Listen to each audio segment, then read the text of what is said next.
بسم الله الرحمن الرحيم. اللهم صل على سيدنا ومولانا محمد وعلى آل سيدنا ومولانا محمد صلاة تنجينا بها من جميع الأهوال والآفات وتقضي لنا بها جميع الحاجات وتطهرنا بها من جميع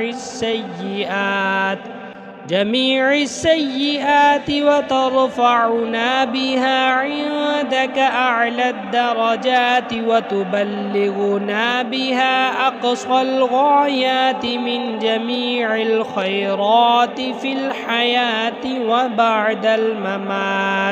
وبعد الممات إنك مجيب الدعوات ورافع الدرجات ويا قاضي الحاجات ويا كافي المهمات ويا دافع البليات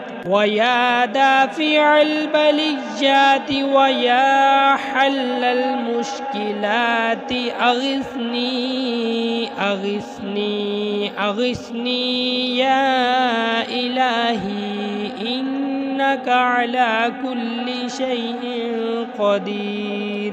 اللهم صل على سيدنا ومولانا محمد النبي الأمي وآله وبارك وسلم. أستغفر الله الذي لا إله إلا هو الحي القيوم وأتوب إليه.